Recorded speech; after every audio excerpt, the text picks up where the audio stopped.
Is this even working? Okay, let's have a look. Doesn't look like it's working.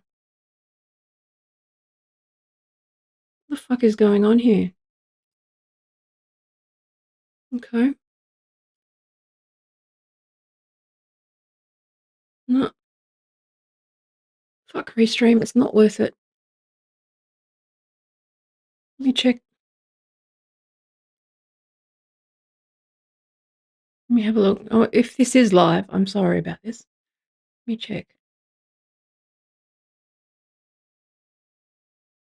Nope, it is working on X. Okay, so it's not showing on Restream, but it is on X. That's so fucking weird. I have had nothing but tech dramas today. What a nightmare. Hang on a second. Let me just hang on one sec. I have had nothing but tech dramas today. It's working. Well, there you go. Let's just move on and crack on, hey? Bit husky. I swear it's one of those days where you just everything. I always say it's like life with extra steps. Like I'm a little bit chaotic, right? I know this, but sometimes things just get in the way. Like you go to make a coffee and the thing's full of capsules, it's out of water. This is not a this is a preventable problem, but I live with teenage boys. You go to make a coffee. I'll have a coffee, shall I? Guess what? Water's empty. It's full of the capsules need emptying. Oh look, the milk's gone. Same old shit, all that stuff. And then you go, oh, it's like getting the red light every time you go anywhere. I've had that kind of day today, especially with tech. It's just a nightmare. I do need to get a new computer, but like again, I've talked about this before. A little bit rusty on this thing. And also my voice is doing a thing. So cool. Hi. Best laid plans, eh? Oh, goodness me. And then I realised that I can't play videos because my headphones are flat because I've got a hard drive plugged in via USB hub, but it draws power, so the power cable was not charging my headphones, which I need to monitor videos if I put them on. That said, I could probably do it with a noise gate, but we'll see how we go. I don't even know if there's anyone here, but I need to get back on this horse, obviously.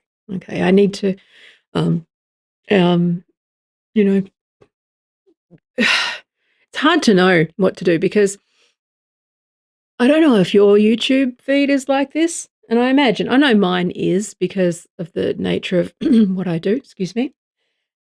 Cock in my throat. One sec. Nature of what I do. But everything's slop. Like, and I always have this thing where I don't want to feed the beast, but you have to feed the beast in order to have anything engaging. Like, I know what people want to listen to and talk about. Um, and it's always it's an ongoing dilemma. It's an ongoing thing where in order to do this consistently, predictably, and give people what they want. No one wants this, and no one asked, but I'm just saying, all right? What you need to do is the stuff that made me quit tech because I thought that it was unethical and horrible. And, everyone is cynical. Like back to the title of the video, everyone is cynical. Like it's all about clicks. It's all about reach. We're all lolcows now. Let's be honest. Okay, we're all trolls. Like it's amazing actually how people are not like aren't people internet literate? I don't know whether this is just a cohort thing when it comes to the internet, like where people don't understand that trolls, you don't feed the trolls, you ignore them. But people just are feeding the trolls. But they're feeding the trolls and feeding their own like sort of dopamine feedback loop at all times. And like every time I go to write, Like I've moved. Oh, by the way, I've moved to Substack. Okay, so the domain's the same as my original website, but I just moved to Substack. I relented. So what? I admit when I'm wrong. It's a good product. I was also surprised after the last stream. In the back end, what it does is it actually just suggests like short clips and stuff. It's quite good. I was wrong. It's a good product. Obviously, I have trust issues when it comes to third party, using platforms. But you have to surrender. You have to surrender to the process and hope that people will take the learnings from history and the past and do it differently. That's why I got into tech in the first place, because I thought we had a chance to do things differently, to do business differently, and to do all of those sorts of things and to sort of change the world, as it were.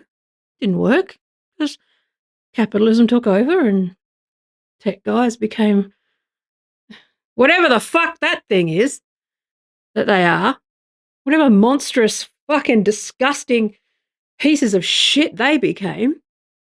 Um, and actually, that is something that I plan to talk about today, which was about like how none of this is really new. Like anyone who's been watching me since I've started doing YouTube knows that I've been talking about these data problems and problems with unethical tech and all the AI algorithms and all that sort of stuff. Since the beginning. Like the reason I started the channel was to talk about these problems, and no one would listen. The only people that would listen were cookers, people who wanted me to talk about culture wars stuff and how people were being censored by the left. And it's like, no, I solved that in the first 6 months. Like, it's not that. It's that this unaccountable burn book situation that we have created for ourselves with data, which was, people can use your data against you. And the more data they have on you, the more easy you are to manipulate. Now, for some reason, I seem to be somewhat immune from that shit. Don't know why. But at the same time, it's like this, it's immensely frustrating. Like I say to Paul every other day, it's like, I already said this stuff. Like, why do I have to keep covering the same ground over and over again? And then I do say it, and someone else goes and says it and takes the credit like it's a new idea, like this Palantir stuff. I've been talking about this shit for fucking years. And at the moment, they're talking a lot about like how Palantir is using this stuff to, be used in against protesters in the United States. But it's like Americans only care about it when they only care about it when it affects them.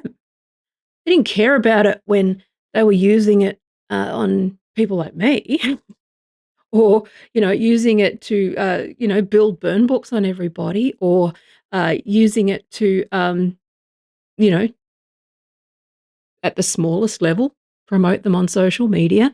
All these engagement pods, it's all linked. It's all an abuse of data and a breaking of the internet social contract where, you're not supposed to feed the trolls. You're not supposed to be a lol cow. Slop is frowned upon. This stuff is crap. And it's not even just about, and again, you can do systemic analysis. You can, I'm always inclined to say, well, you build these structures and people are going to take advantage of them. The stupidest, most selfish people will take the shortcut to the bucks and the clicks. Okay. And you got to set up systems that discourage those things, not encourage it. And unfortunately, we're in a system now where people just aren't even incentivized to think anymore. Right? It's bonkers. Like, I don't know where I fit in a space like this because I write long form. I write, everything I write is probably, minimum 5,000 words because it's complex. And you got to define stuff. And because everyone's got a fucking brain of a 5-year-old, every time you write something, you need to explain it like people are 5 years old and the basic definitions. That takes time to do.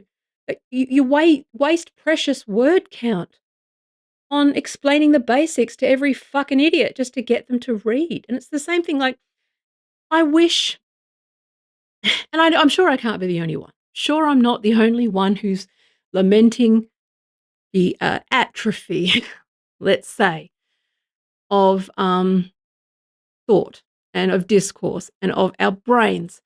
And it's, I mean, I'm not the greatest of speakers, but I can think and write. And it's just so incredibly disillusioning to even it's demotivating. It is demotivating in terms of, especially when with writing, and that sort of stuff. When you go, no one's going to read this. No one is going to spend more than 20 seconds reading anything that you write. And even if you do write it, if you are even remotely ahead of where people are, they're not going to listen.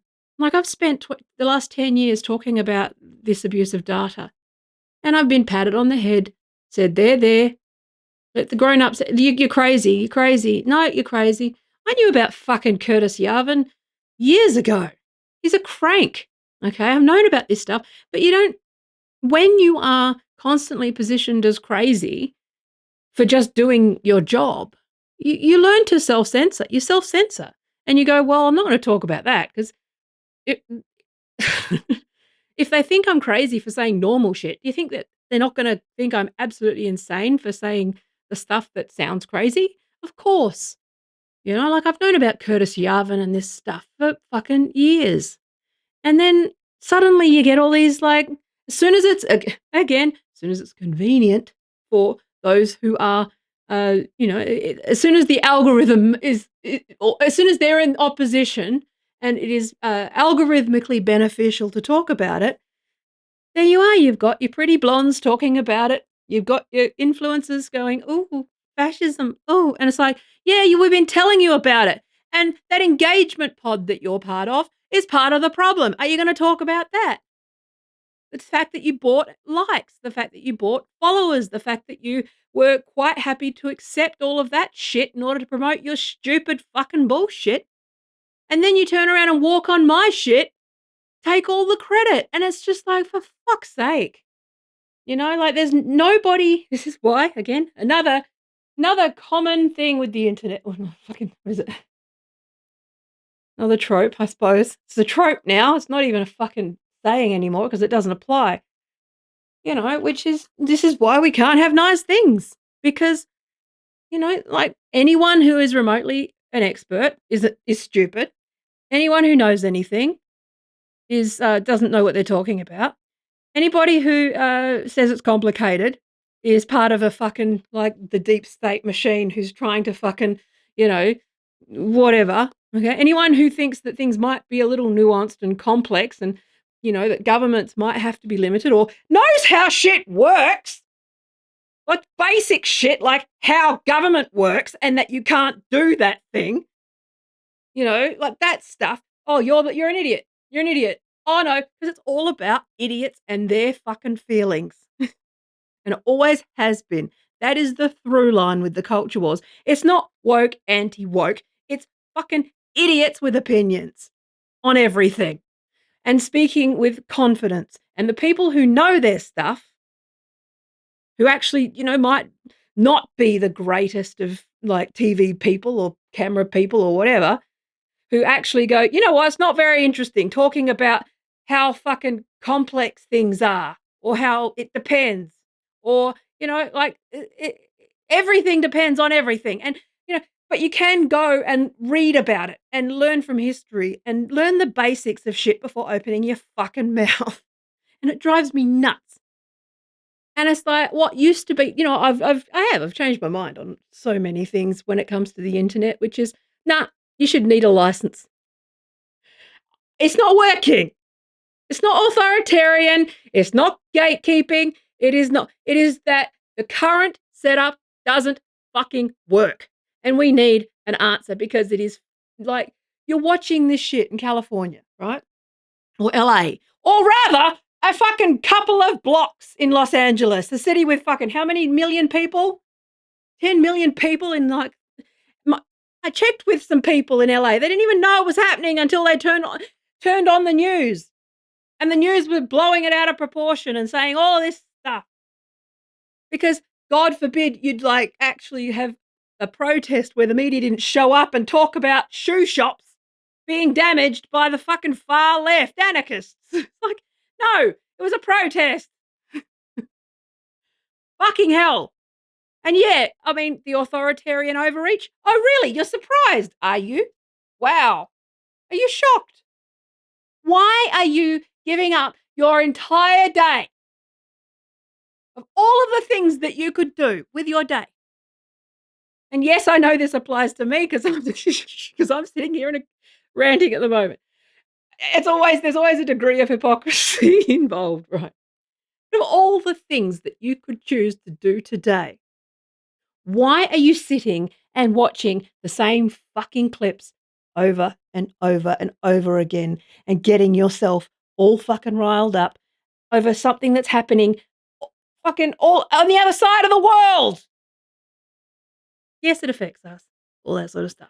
I'm just saying, like, this is here we go, because everyone's 5 years old now. It's rhetorical. It's to get you to think, how are you spending your day? And this is for me too. How are you spending your day? Are you spending it blowing everything up in your head? Remember, think about it. Zoom out from yourself and think about this. You got your phone, my beautiful smashed phone, okay? You got your phone here. Everything that is happening, everything that you are seeing, feeling, experiencing, okay? There's a point here because my ex-husband made a funny joke once where he was always good at cutting through that stuff, but where there was this whole world inside the computer, and like I live in my own head, all that stuff. I get it, right? But but we joked about how a reality show would look, whereas I think I'm so exciting because I'm dynamic and I'm creating and I'm saying stuff and I'm making funny jokes and all that sort of stuff. But if you actually put a camera in the room, it's me typing, going, you can't hear that now because the fucking noise gate turned it off, but type, type, type, type, type. But all it is me typing. That is happening on the phone as well, which is everything that is happening. The terror, the fear, everything that that occurs in your head. You're sitting like this.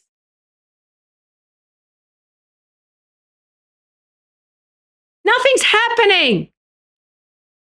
It exists in your mind. And you have control over that. You have control over what you put in here. And that's my point, is that you are experiencing this stuff in your own mind.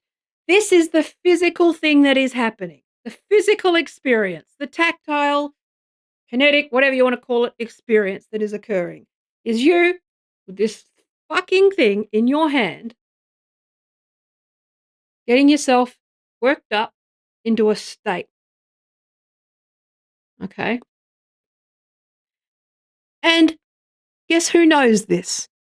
The people who own all of your data. The people who are trying to, for whatever reason, to get you to do a thing that they want you to do, whether that is buy something, watch something, feel panic and dread and do something. And, that is vote a certain way. That is every bad guy, every fucking psycho, every influencer, everyone who, again, I'm a UX designer. I was a digital strategist for fucking years. The first question is, what do you want them to do? How do you want them to act? What is your call to action? And every single person who works in the industry, media included, has an agenda with you. And what you need to do is turn that shit off. Okay? And also, like I said, with Los Angeles, yes, it's worrying, but how do you can't function like this. You can't function in a constant state of rage and fucking panic over shit that isn't, well, it's not happening, first of all, really. It is happening, but it is so fucking away. It's nothing that is happening right now is any different from what has happened before. And if you don't know what happened before, then maybe you should sit and learn what happened before opening your fucking mouth. Go and read about the civil rights movement in the US and what happened. Go and read about Nazi Germany. Go and read about these things. Learn about these things. Rather than sitting there and getting yourself in a state of panic, actually start thinking about what you can actually do. But it's not healthy to be sitting there and just constantly getting yourself into a state of fucking, like, whatever the fuck. Okay? It's not healthy. Play City Skylines like me. I'm just saying, again, there's a degree of hypocrisy involved in all of this, right? But we're all like that. And it's just, but you have agency. Like, I don't see how anything that you do, in terms of screeching on X at Penny Wong, for example, over Gaza is going to accomplish anything. Doesn't accomplish anything. First of all, they don't read their Twitter accounts. Politicians haven't read their mentions in probably 8 years, okay? And I know this, I speak from authority because there's no such thing as an expert anymore. No one gives a shit. But in 2010, I gave a talk at the Women Parliamentarians Conference, which was every female MP in the country was invited to that conference, and it was a good one. I spoke there. And it was called I Tweet and I Vote. That was in 2010. And I talked about all of this stuff, the opportunities and pitfalls. And they were all risk averse, and they all went down a path of hiring social media managers. They don't read it. Okay. And also, when you work in a politician's office, which I have also done, but no one gives a shit because everyone's an expert now, they do media monitoring. They look at the papers and all that sort of stuff. And they, yes, they do pay attention, but it's only for shit that they need to respond to or for, like, any potential ministerial questions or media opportunities. They don't care about your tweet. But those that are watching you abuse the fucking foreign minister pointlessly, and it's bad for you. It's not healthy for you to be doing this, right? And it's just like, oh, for fuck's sake. And you got people who they're just consuming slop. Like, this is just Soylent Green is social. But it's amazing how when did I say somewhere back on one of my old streams, like 20 fucking whatever, 2019, something like that. And I said that we're heading for Wally. People are literally like, they're sitting there. They're fucking Wally. Like, do your knees work? Look down, check your knees. Are they working? Or are you laying on a couch in your own mind, a figment of your fucking imagination? Like, this is the image of you in all this stuff, in this mind, in this world you've created in your own mind, okay? This is how your kids see you. If you've got little kids, I can talk about this too. This is how your kids see you. It doesn't matter what's going on in the computer. All the kid sees is you on the computer. And do you know what kids associate that with? Games and fun and entertainment. I had a whole career of working on the computer while my kids were little and around. And when they were older, I found out that they resented that because they didn't know that I was actually working. They thought that I was just mum on the computer all the time. And it's the same thing with the phone. They don't care what you're doing. They don't know what you're doing. They don't know if what you're doing is important or relevant or whatever. All they see is mum on the phone all the time, right? And that is something that, you've got to grapple with. And if you've got young children, I'll tell you now, it doesn't go well. That's something that, again, people with wisdom and experience and intellect try to pass on, and no one cares. Like, I try to pass on all this stuff, like this Palantir bullshit. Like, you're surprised? Really? Wow. Get the fainting couch. Really? They've been collecting data on us to use as, but oh my God. Someone alert the fucking authorities. Oh, wait. Like, we've known about this for so long, and I don't understand why people are suddenly just getting all upset and they're fucking in a tizzy over the dumbest shit without doing anything or learning anything. Like, how many people have actually gone and looked up what Palantir is beyond just um, passively consuming the news and then moving on to the next thing, the next fucking cycle, the next piece of content, right? Like, I have you actually learned anything and looked up what something is? And no, I don't mean AI. Again, this is one of those things. It's quite funny how you say something and you go, here's my advice. Here's what I think you should do. And then people find the stupidest way to use it. And I go, that's not what I meant, cunt. That's not what I meant. Like when I said, look at Grok to see what, I mean when I'm talking about something in a tweet or whatever. And then they use it exclusively and just take it uncritically. Like, that's not what I meant. I meant to look things up. Like, people are so fucking literal. I can't believe it. Like, again, we know statistically that 2/3 of Americans can't read above, the 10-year-old, right? And an important part of critical thinking is beyond that, getting beyond that reading level and understanding things like subtext and metaphors and that sort of stuff. Like, that's a critical part of critical thinking, is critical reading.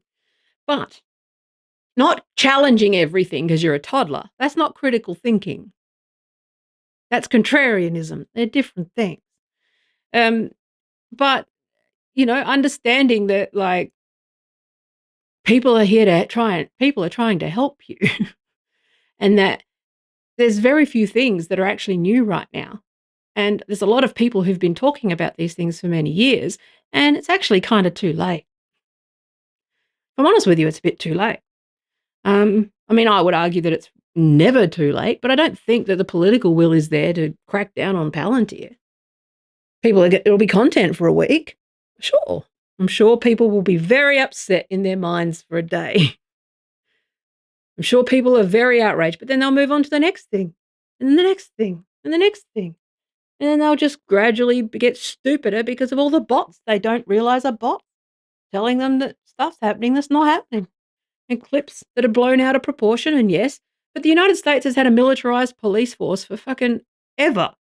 I don't know why anyone thinks that, and again, I've talked to people on the ground in LA and checked in on them and all that sort of stuff because based on the news reporting, it looks like whatever, right? But sense of proportion, it's not that, it's a large city, and it's the media are going to, they're again manufacturing consent on behalf of the Trump administration because they're suckholes and got no spine, and they are terrible. Okay, who was I watching that said this? What was I saying? It was either Majority Report or Breaking Points. I can't remember.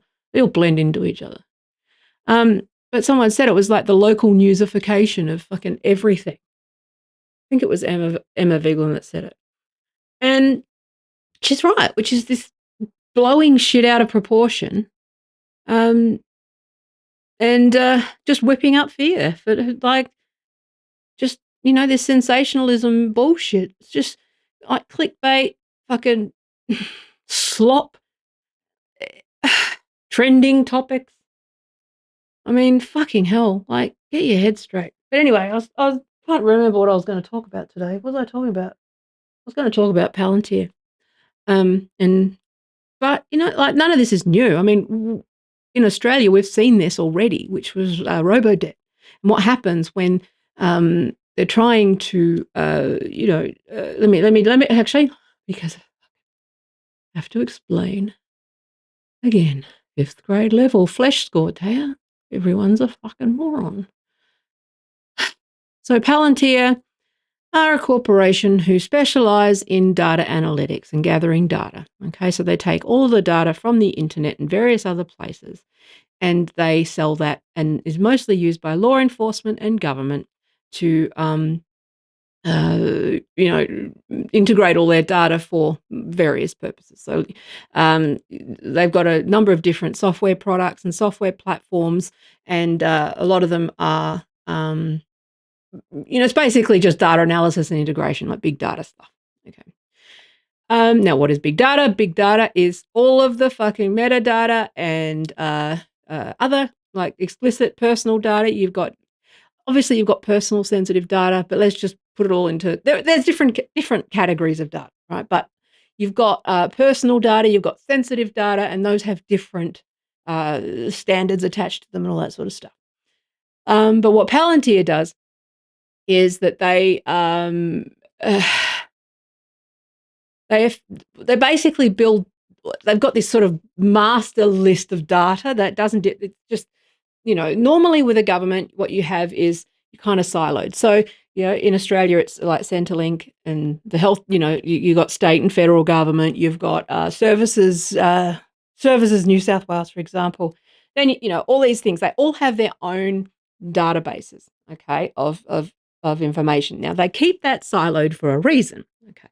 Now, it's governed by the Privacy Act here.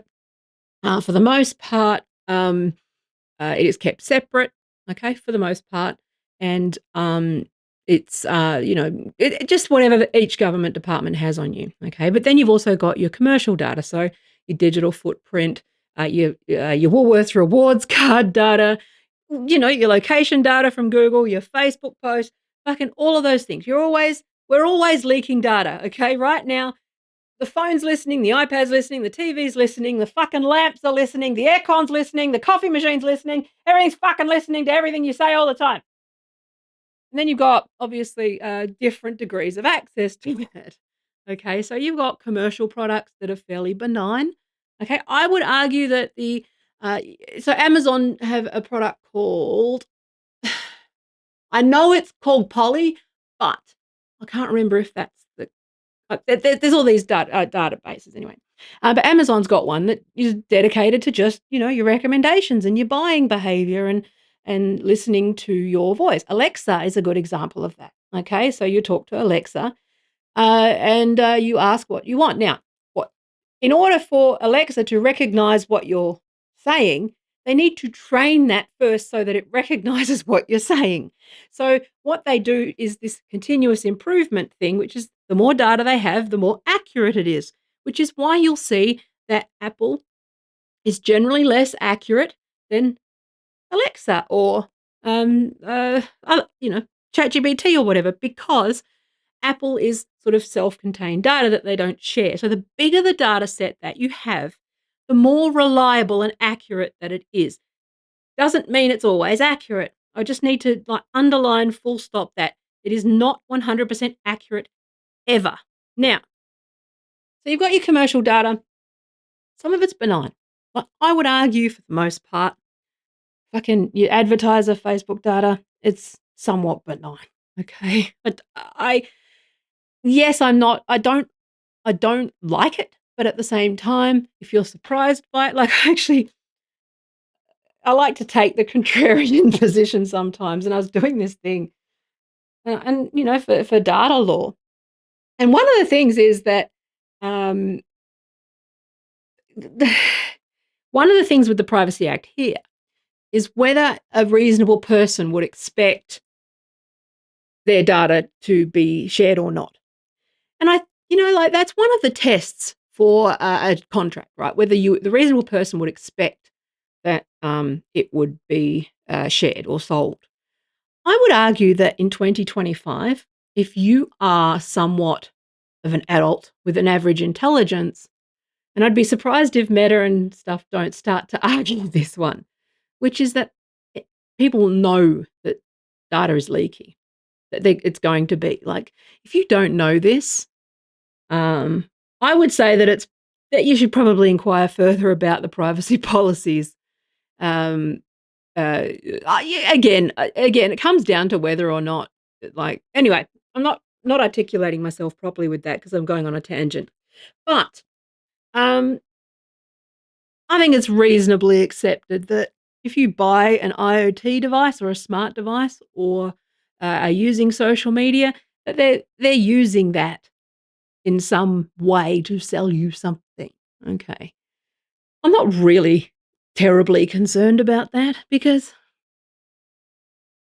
it's whatever. I think a lot of the justifications were back in the day were just about product improvement. Okay. So the way that, like this data can be, it's a lot of it is not so much the gathering of the data to improve product, but the weaponization of it and how it is used and de-anonymization and all that sort of stuff, because a lot of the data that's collected is anonymous. Okay. Now, there's no such thing as anonymous. Okay. If you can sort of locate people roughly to a postcode, especially if you've got a name like mine, you can find everything about a person pretty quickly with enough data. Again, enough data points, you can like very easily get a whole picture of somebody and their life, their history. You can figure even in anonymized data. Okay, you can match it with other data. So let's say, let me give you an example. So even though Facebook collect anonymous data, I mean they don't, but let's just for the sake of simplicity say they collect anonymized data. Okay. They still collect your IP address. Okay, so that's the address that your computer has when you connect to the internet, or your mobile phone. Okay, your mobile phone has an IP address, but it also pings your tower, your phone tower. Now, you might not be giving that information directly to Facebook. You might be using a fake name or something like that. But what you've also got is your other stuff that's attached to your real name, for example, or your health data, where you've logged into a portal using that same IP address or location. Okay. So somebody who has access to both of those records. Okay. So let's say you've got Facebook's actually a very bad example, but just run with me. Let's just run with basic fucking easy stuff. Okay. You understand my overall point. So you buy from something anonymously using like not your real name. You log into Office 365 with your real name or with Google or something like that with your real name, but they both have metadata attached and other data that says that person from that location logged in from that user at that time. Okay. If you have access to one database, you might not be able to find out your real name. If you have access to that database, you might not be able to find out that username. But if you have access to both databases, you can find the common records on that and then link those two things. Okay. It's a very, really simplistic way of trying to describe it, but that's the world we live in now. So that's effectively what Palantir does at scale. Okay. So they take all of these pieces of data. Okay. They take all of these pieces of data, okay, and then they will match those records that are the same and try to build a profile. Now, this is where the gray area like sort of becomes a thing, okay? Which is that hello. So the what was I going to say? Sorry, I didn't expect that chat. I'm just I lost my train of thought. I've had so many dramas today. I am nap brained. So anyway, so what they do is they take these databases. So what Palantir effectively does, and again, I want to make sure that I think it's very important so that you have a proportionate understanding, because the problem with I opened with the rant about the media for a reason, and that is because they will say something that their whole business model depends on you being in this constant state of terror, fear, alertness, hypervigilance, where you cannot necessarily differentiate between 100 people, in a protest with a militarized police, okay, and 100 people protesting who are being, look, what is fascism, okay? Because we've been seeing the same protest footage for years and years and years. The far right are using the exact same playbook, right down to saying, I saw pallets of bricks, that shit. Okay, so they're using the exact same playbook. It's the same thing, but the dynamic has shifted, first of all. but also because the media's job is to make you constantly afraid of every fucking thing so that when the really scary thing happens, you got nowhere to be. Jamoan's bit about eyebrows, okay? Where Jamoan is a comedian, an Irish comedian, who does a bit about how you get to a point where you can't be any more. Your eyebrows get up to this point, and then someone says something more surprising, and you can't do that. Okay, that's what the media does with fear. Okay, so I am making a point of saying that so that you can pass somewhat whether you should be worried or not. The only way you can do that is by engaging with annoying, boring, complex things like how the data works and how the database does, how data analytics works. Now, the thing is that for the most part, for the last 10 years, like I used to sit, I did quite a bit of consulting work with CRCs. And here is where CRCs, in it, for those that don't know, are kind of government-funded incubators of sorts, where they take university students, like who are like engineering students or whatever, and they partner with the commercializing sort of university research, stakeholder capitalism, private sector partnerships, lovely things, those things, where basically, but no, it does this commercializing research. Okay. So if you're an engineering student or a PhD student, you can sort of work, get scholarships, work, find and network with corporations and various people like that to commercialize your research. Right. Now, I know, don't we all know how that goes, which is that the research that people use in AI. I remember this. Who was it that said this? I signed it. I thought there was a guy. I can't remember who it was. They're a friend somewhere. Can't remember. I can't remember who it was because it was a long. I've had a lot of conversations over the years, but he said to me, "If it was you, I apologize for not remembering your name, but I remember this." That he started his PhD in engineering, and he was doing his AI work was he intended his initial research was the identification of cancer cells, right? So he used AI to try and identify early changes in cells and to target those cells early. So using AI, you could basically early detection of cancer, right, and target those cells. He was involved in a project and he got hired by a FANG company, okay, which was Facebook, Amazon, Apple, Netflix, Google. Is that what Netflix? Yeah, I think no, it's not Netflix, is it? I don't know. Anyway, those are big tech, what you would call big tech. So he got hired by, I think it was either Amazon or Google, Amazon, I think, to use that research for health. But what they did was they took that research and sold it to be used in drones so that you could find targets like for military purposes. Okay. Now, that is the extreme version of what, the commercialization of research is and does, which was someone who started out wanting to cure cancer, had their research and technology used for war. Okay, that's one example. I apologize if I don't remember. I know it was someone I talked to because I remember saying, I want to interview you. I can't remember who it was. Or I saw it on the news, or I hallucinated it, but you get my point. One of those. But anyway, so I was in these CRCs like, oh gosh, 2012, 2013. It was quite early. And there was lots of events and that sort of stuff, and I'd speak at some of these things. And you had, like, this is small fry for Americans, but you had our big corporations here. So you had Woolworths, Fairfax, usual suspects, BHP, usual suspects, right? Circling around these guys. And the buzzword at the time was big data. Ooh, data, data, big data, big data, big data.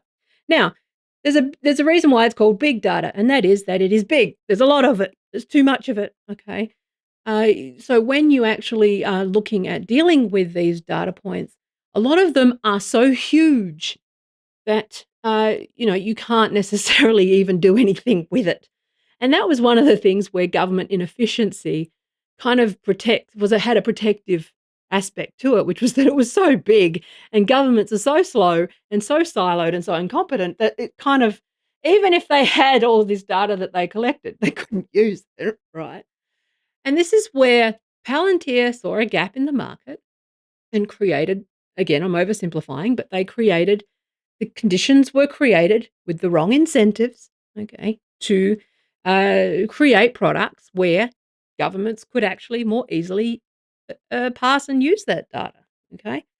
Now, that has value to it. Now, again, this is where I think a sense of proportion uh, is important because, like that example, there are good uses for said data. You do need large data sets, okay, to create better technology. That's a fact, okay? Now, that is a problem because who has access to that data and how it is used is actually the problem. Now, who uses the data? Humans do, okay? Who who can be held accountable for it? Humans.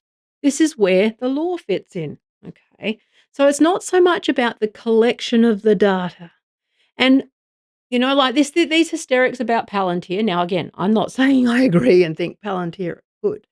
I think that Palantir are not necessarily, Peter Thiel and stuff is because he's a weirdo and because he's awkward and because also conveniently he is sort of an enemy of he's a convenient, easy enemy of he doesn't make it easy to defend him, let's be honest. But let's not forget that there's also the Gawker crowd and all those people online who have an axe to grind with Peter Thiel because he, like went to war with Gawker. Like there's some, old grudges there. So you've got to sort of pass a lot of this stuff. But he exists, Palantir popped up in a vacuum that was created by a need. Like it was going to happen regardless of whether no matter who it was who did it. The point is that you shouldn't create the conditions that make, where those incentives exist. OpenAI did the same thing. It was going to happen, and unfortunately, it was co-opted by ding, ding, ding, ding, ding, humans and under ding, ding, ding, ding, ding, under capitalism, and also under a legal framework that didn't criminalize it earlier. And that's where, it's not so much, again, it's not so much like how, it's not the what, it's the who and the how and the why that matter more than the what, right? And I think that that's where people whipping themselves up into a frenzy with a premise that the collection of data is evil, inherently evil. I don't think that that's the case. I think you can do a lot of good with it. And same thing with AI training. I think you can do a lot of good with this stuff. But you can criminalize unethical use of this stuff. You can make them criminals if they do a certain thing a certain way. It's like same thing with money. Money itself is not a bad thing. Capitalism is, okay?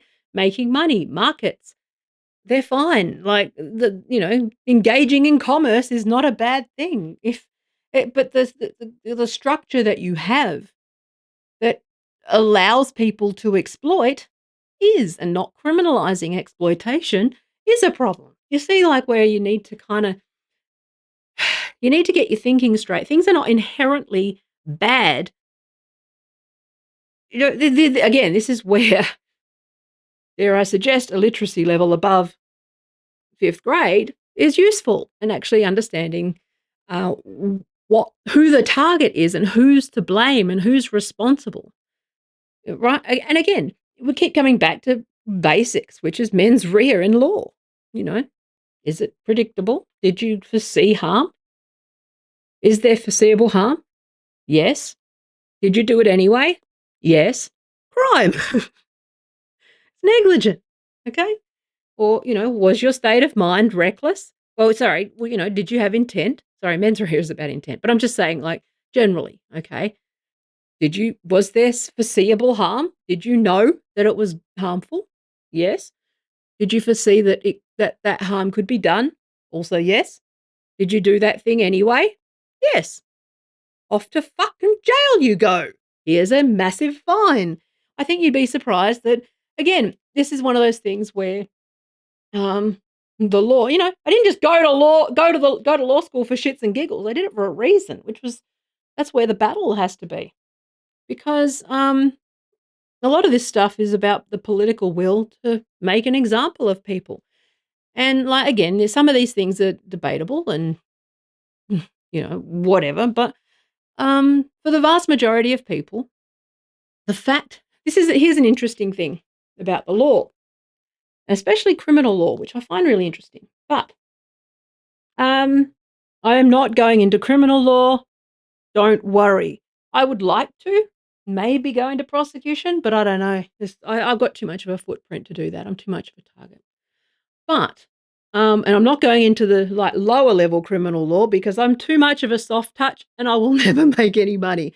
And I'm at a stage of life where I need to start thinking about my retirement and things like that. I've got to figure out how to at least make some money. I can't do the soft touch law anymore. I can't do pro bono, and I know I'm too much of a soft touch, and I'll just end up not making any money. It's like, nope, not doing it. But I admit that. But in criminal law, there's this interesting thing about the law where just it merely being on the books as illegal. Okay, if it's illegal, the fact that it is illegal means that the vast majority of people will go, all right, that's illegal. Maybe I'll think twice about it. Okay, so that's an interesting part of how policy can work to deter certain behaviour. So the role of law, this is you're getting into sort of like boring jurisprudence, but one thing that's really interesting is the psychology of law and how it acts as a deterrent and how policy can actually, incentivize or disincentivize certain behaviour. So if you say this is illegal, you don't need to enforce it for a lot of people. A lot of people, just because they're squares like me and normal losers like me, people like me who'll brush up against it, brush up against the boundary. Of course we will.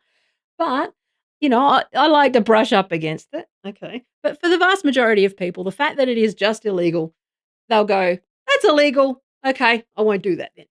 Like we're social animals. That's for the most people. Most people are like that. So that's one role that law can play. So merely having it on the books means that people won't, at least think twice, before doing a certain thing if it's a crime, even if there's a fine attached. That's like a lot of the theory behind misdemeanors and crimes, and especially around hate speech laws and those sorts of things, which is that it merely being on the books as illegal and unlawful means that you go, oh yeah, okay, it's frowned upon. All right, we've agreed that it's probably shitty to do that. Okay, cool, I won't do that. That's, law at its basic level. Okay, I'm not a lawyer. This is not legal advice. I'm just talking about stuff generally from how, political angle, how you can use legislation and regulations and various other things as a deterrent for certain behaviour. This is choice architecture stuff. This isn't necessarily legal. It's just how it interplays, how the law can be used for choice architecture in a sort of broader thing. Now, then you've got obviously your 10% of fuckwits, which I talk about often, who are the people who test the limits of that law. Okay, you've got people who, for whatever reason, will not, will either test the law, work around it. Like you've got your kind of, they don't care that the law is there. Let's put it that way. Okay, but what that does is it has the effect of focusing resources around that. So if something is a crime, right? Most people will go, nah, all right. That filters out those people that are annoying. So you can control and filter out certain behaviour. So what you do is you focus your resources on the people who disregard and don't care about the law, in theory, okay? Because then obviously you've got a resource problem with enforcement. Okay, so the way that enforcement works is that you then go after the most egregious examples of that. The people who, repeat offenders, people who are, hurting other people who are, there's more imminent danger. Like, this is just basic triage shit. Okay. This is how it can work in terms of uh, data. Okay. And I know that it sounds like I've wandered on a tangent, but I haven't, because it does link together, which is that having a few examples of mass breaches of privacy, data, whatever, it acts as a deterrent as well. Okay. You don't want to be the test case in these things. Okay. But what you want to do is something like Palantir is criminalize that. Okay. Doesn't mean necessarily there are benign parts of what they do as well. I think it's important, just to get back on topic, there are benign, ethical, benefiting humanity, things that benefit humanity with that use of data as well. Okay. Like I said, those patterns of um, how to, encourage pro-social behavior, how to encourage, I don't see, compliance is one of those words that you, I like to say, how can you encourage positive behaviors that everyone agrees are positive behaviors unless you're a fucking psychopath? Okay. There's a whole bunch of people for whom, if murder was legal, still wouldn't murder. Okay. Making murder illegal means that there's the people who would still murder if it was legal.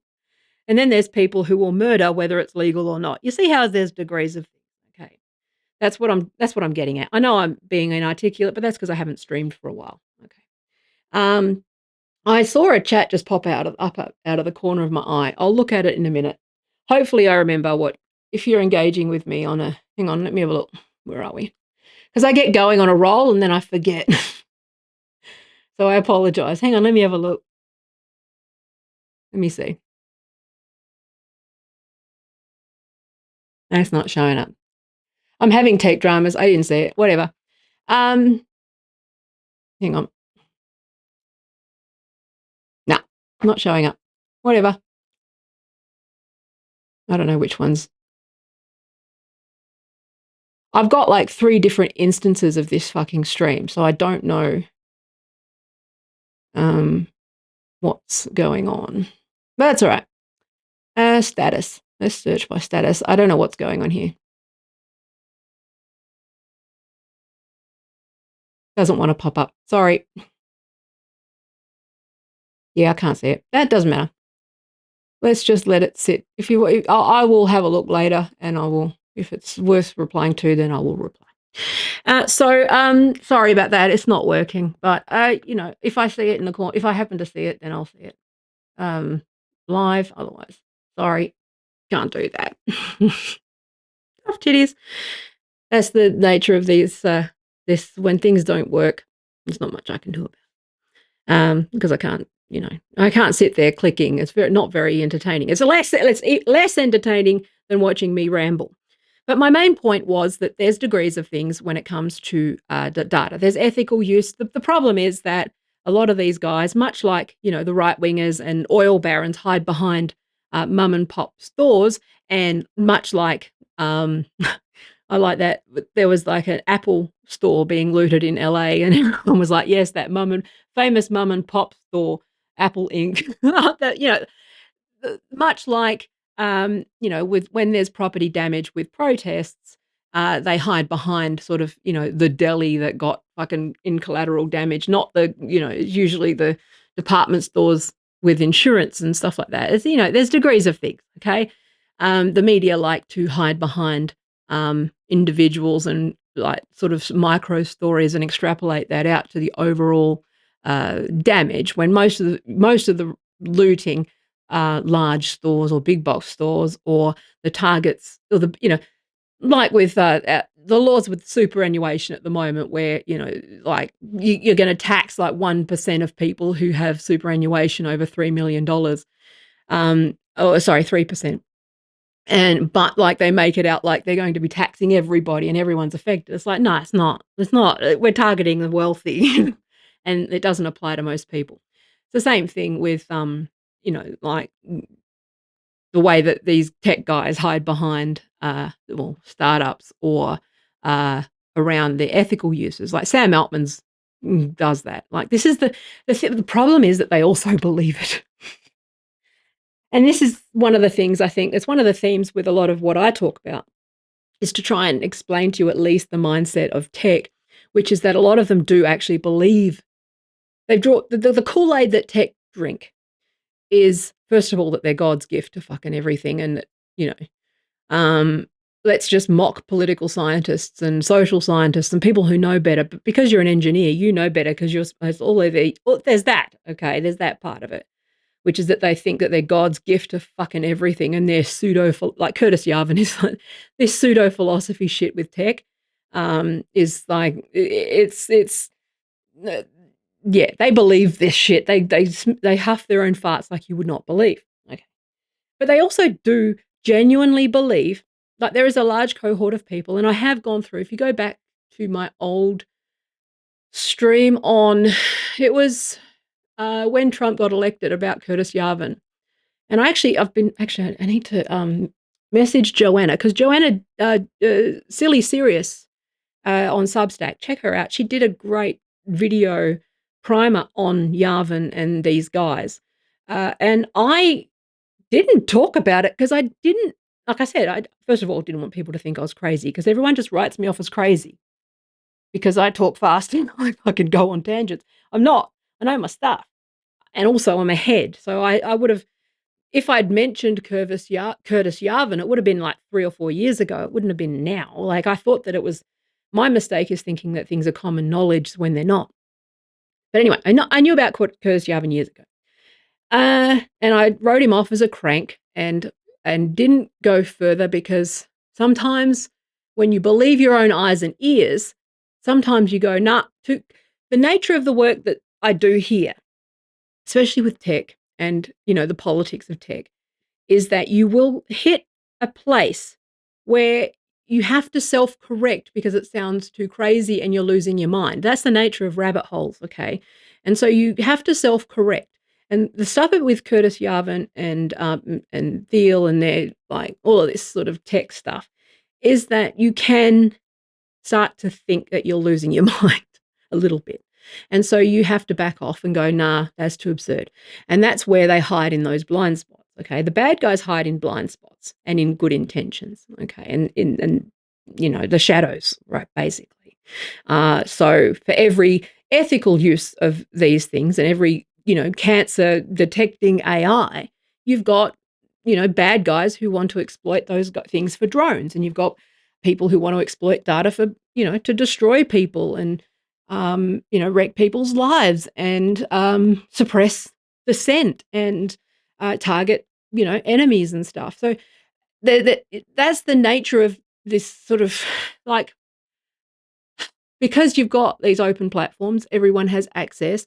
And it's the same thing, like with when I was talking about the Twitter API. Having that open means that everyone has access, but having it open means everyone has access to be able to do dodgy shit with it. And that's the blind spot with tech generally, is that if you are a law-abiding citizen who goes, that's the law, here we go, she's falling back, which is, you go, oh, that's illegal and that's wrong, no one would do that. And then you forget, because the 10% of fuckwits that do everything bad, you're not a fuckwit, so you don't think that people would do that. That's the nature of not being a fuckwit, is that you forget that bad guys exist.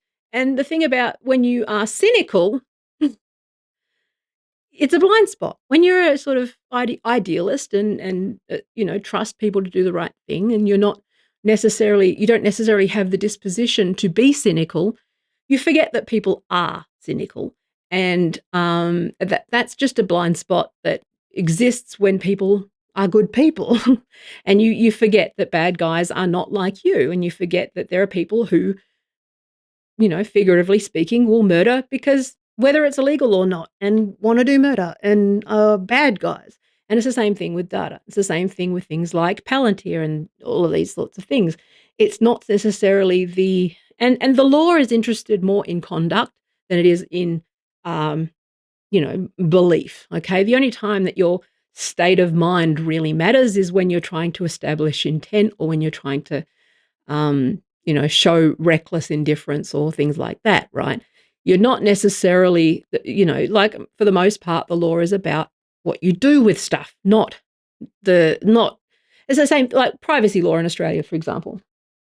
Like, you're not necessarily, a lot of it is about sort of the reasonable person and what the reasonable person would think about anything or how they would behave or the judgments that they would make. Now, that grades upwards. That sounds like it would be a subjective test, but it's actually an objective one because you can actually, the reasonable person changes depending on the circumstances and what, you're held to a certain standard, like across the board. And that's where data can be useful. Data could be used to assess like what a reasonable person does. Right? There are good uses for these sorts of things, like predictive sort of stuff. Like there's interesting modeling that could be done in evidence, right? To sort of anyway, that's a whole fucking digression too. I turn into a pumpkin at the end of the day. I get rambly. But when it comes to things like data, there are good uses and bad uses. And people seem to forget that it's not the tool that you're using, it's the person behind the tool that is making decisions and has intent and knows if they know that they're causing harm and they do it anyway, they're legally responsible and they should be. And that should be a crime. Okay.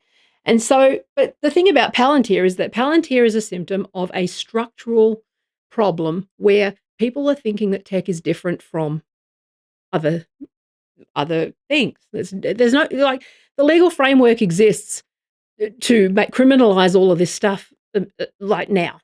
You just got to decide to do it. You got to go after them and do it and say, no, you can't do that.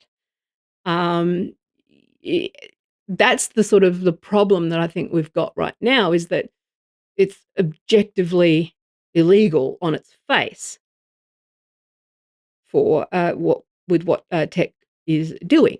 Okay, with the Privacy Act, like a lot of it just is covered already. You can make it more explicit, but I'm just saying, you don't need new laws. You just need to enforce the laws you've got and have a backbone and not use things like Palantir. So, okay, that's right. So I was explaining this. Also, badly. But basically what they do is they've made that where government is so inefficient, government is siloed, government can't do a lot of things because also, like, government departments generally can only act within the powers that they're given. Okay, that's the same in the UK and Australia and the US, that government departments are only given powers that they're granted. They can't necessarily go outside of that. But what they can do is use systems and providers to consolidate data. So what they can do is to make it more efficient. So in Australia, we had robo-debt. Okay, so that was a big scandal. It was then proven to be unconstitutional with time.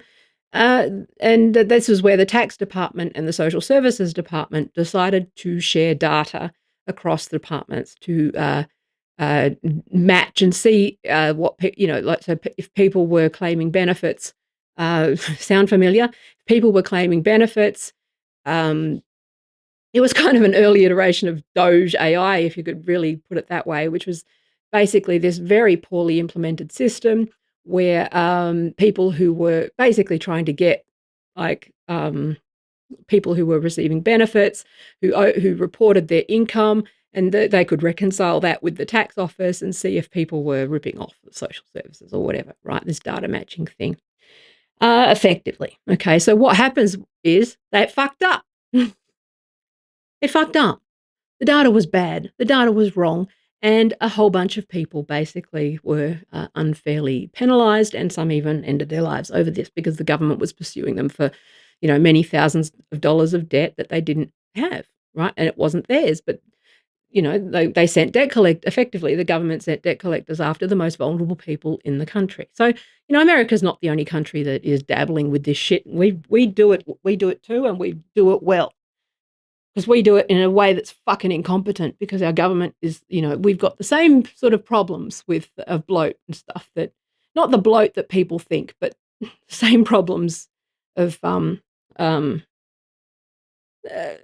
same economic rationalization sort of, attacks on the public service that the US has. Same ideological battle, right? But so the answer with data is not, and robo-debt is one example there, where it's not so much about the benefit of the data or the technology or anything like that, but it's the lack of focus on it's the calculation of like when it goes wrong. So the same thing with AI. It's no one gives a shit about the 95% of times when it works well. It's about the times when it doesn't work well and whether those things are a blind spot. And obviously, we're walking into this with these LLMs because they're shit and they don't do what they fucking are supposed to do.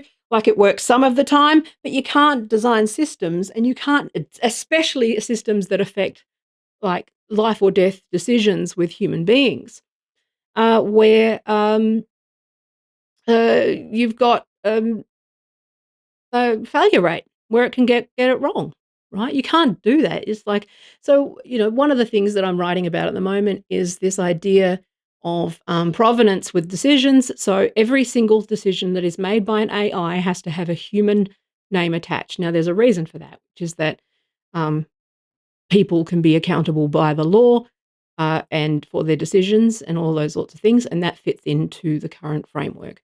And the corporation can be liable as well, but it's better if you've got an individual or a set of individuals whose names are attached to the decision. Now, like I said before, the reason for that is because when you have that, that will cause people to be sure. It will cause people to be extra careful when they sign off on something.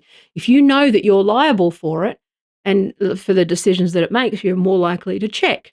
Okay, like we're seeing that in law as well with like LLMs and stuff being used with lawyers, which is that, like it's probably an okay tool, but you better check it and you better supervise it, and that's where. And if you don't, then you should be liable, as like as much as you were reckless and not supervising an employee. Like, you've got a duty to do that. And that's where like the things like Palantir and these things, it's got nothing to do with the technology and everything to do with how it's used.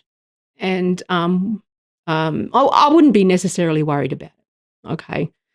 But again, you got to have the political will, and you got to have all these. You got to, I don't know. Anyway, I'm fading, so I don't even remember what I was talking about. But this was fun. I've gone over. I was only going to do an hour, but we'll I'll be back soon. I'm trying to do it more frequently. I've obviously lost my steam and lost my fucks for this stuff, but whatever. I showed up, maybe. I'm going to go. Take care. Have fun. All that. Thanks for watching. Bye.